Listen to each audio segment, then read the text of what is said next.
ரஜினியின் 173வது படத்தை டான் பட இயக்குநர் சிபி சக்கரவர்த்தி இயக்க உள்ளதாக அறிவிப்பு வெளியாகியுள்ளதை அண்மை செய்தியாக பார்த்துக் கொண்டிருக்கின்றோம். ரஜினி 173வது படத்திலிருந்து சுந்தர் சி விலகிய நிலையில் சிபி சக்கரவர்த்தி இயக்குநராக ஒப்பந்தம் செய்யப்பட்டுள்ளார். இவர் சிவகார்த்திகேயனை வைத்து டான் படத்தை இயக்கியவர் என்பது குறிப்பிடத்தக்கது. இந்நிலையில் ரஜினி 173வது படத்தின் இயக்குநராக சிபி சக்கரவர்த்தி ஒப்பந்தம் செய்யப்பட்டுள்ளதை நாம் அண்மை செய்தியாக பார்த்துக் கொண்டிருக்கின்றோம்.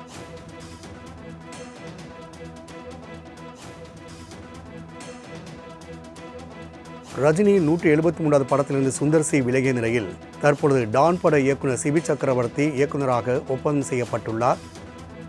இவர் சிவகார்த்திகேயனை வைத்து டான் படத்தை இயக்கியவர் என்பது குறிப்பிடத்தக்கது.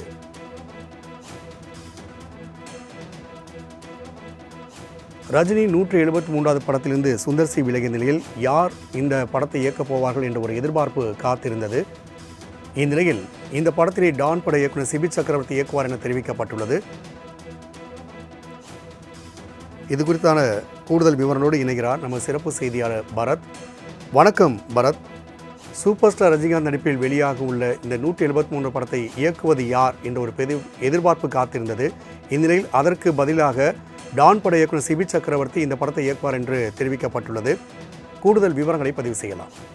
இல்ல, இது ரொம்ப ஆச்சரியமான ஒரு விஷயம் தான். பிகாஸ் ரஜினிகாந்த் அவருக்கு வந்து சுந்தர் சி அப்படின்ற போது ரொம்ப பண்பட்ட இயக்குனர், பல வருடங்களாக இருந்தார். அவரோட அருணாச்சலம் படம் பண்ணிருக்காரு, கமல் அன்பேசிவம் பண்ணிருக்காரு. இந்த காம்போ நல்லா போக போகுதுன்னு நினைச்சப்போ ரிலேட்டிவ்லி புதுமுகம் தான் சொல்லணும். சிபி சக்கரவர்த்தியா டான் என்ற ஒரு படம் தான் எடுத்திருக்காரு சிவகார்த்திகேயன் நடிப்புல. அது ஒரு காலேஜ் டிராமா, ஒரு ஒரு தகப்பன் தந்தைக்கான எமோஷன் சொல்லக்கூடிய படம். அப்கோர்ஸ் அடுத்த படம் சிவகார்த்திகேயன் தான் பண்ண போறாரு. சிபி சக்கரவர்த்தி கதையெல்லாம் லாக் பண்ணிட்டாருன்னு பேசிக்கொண்டிருந்த காலகட்டத்துல யாருமே எதிர்பார்க்காம ரஜினிகாந்த் ஒரு இந்த படத்துக்கு வந்து சிபி சக்கரவர்த்தி கதையெல்லாம் படம் பண்றாருன்னு சொல்லியிருக்காங்க. ஒரு புதுமுகம் ரஜினிகாந்த், கமலஹாசன் ஒரு மிகப்பெரிய எதிர்பார்ப்பு உள்ள படத்தை இயக்க போறாங்க அப்படின்றதுதான் மற்றது. இதுக்கு முன்னாடி நம்ம பல தருணங்கள்ல பார்த்தோம். அஸ்வின் மாரிமுத்து அவர் பேரும் இதுல அடிபட்டுச்சு, அவரும் இயக்குவாரு, அவரும் ஒரு கதை சொல்லியிருக்காருன்னு சொன்னாங்க. இது நல்ல மாரி செல்வராஜ் வந்து ரஜினிகாந்த் கதை சொல்லியிருக்காருன்னு சொன்னாங்க. பட் சிபி சக்கரவர்த்தி அப்படின்னும் ஒரு விஷயம் ரொம்ப தெளிவா இருக்கு. சுந்தர் சி, சிபி சக்கரவர்த்தி இவங்கலாம் லைட்டர் வைந்த ஒரு காமெடி படம், ஜாலியா பண்ணக்கூடிய அந்த மாதிரியான விஷயங்கள் தான் இதை செய்ய போறாங்கன்றது நமக்கு தெரியுது. அப்கோர்ஸ் அனிருத் மியூசிக் போன முறை பார்த்தோம் டான் காம்பினேஷன். அப்கோர்ஸ் ரஜினியை பொறுத்த மட்டும் இது ரஜினி கமல் இணையக்கூடிய ஒரு மிகப்பெரிய படம். எதிர்பார்ப்புகள் நிறைய இருக்கு. அதனை பூர்த்தி செய்வாரா அப்படின்னு ஒரு மிகப்பெரிய கேள்வி.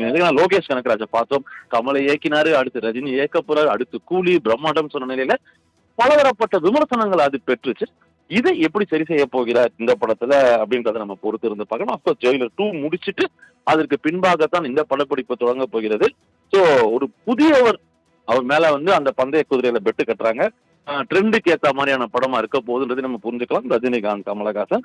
சுந்தர் சி சர்ச்சைக்கு ஆனா முற்றுப்புள்ளி ஏன் விலகினார் அப்படின்றதுக்கு பொதுவான விளக்கங்கள் சொல்லியிருக்காங்களே தவிர என்ன ஏது அப்படின்றது இன்னும் தெரியல. பொறுத்திருந்து பார்க்கணும். இந்த படம் எப்ப தொடங்குது, எப்படி போக போகுதுன்றது நமக்கு நிச்சயமா தெரிய வரும் இனி வரும் காலங்கள்ல. பட் ஜெயிலர் பெரிய வெற்றி பெற்றால் அதை தொடர்ந்து இந்த படம் வரப்போகுதுன்னு போது எதிர்பார்ப்புகள் கூடியிருக்கு. இதை எப்படி பூர்த்தி செய்ய போகிறார் சிபி சக்கரவர்த்தி, பொறுத்திருந்து பார்க்கணும். ராம்குமார். ரஜினிகாந்த் ரசிகர்கள் ஒரு புத்தாண்டு இனிப்பு செய்தியாக அவருடைய 173வது படத்தை இயக்கக்கூடிய இயக்குநர் குறித்தான அறிவிப்பு வெளியாகியுள்ளது. தகவலை பதிவு செய்தமைக்கு நன்றி பரத்.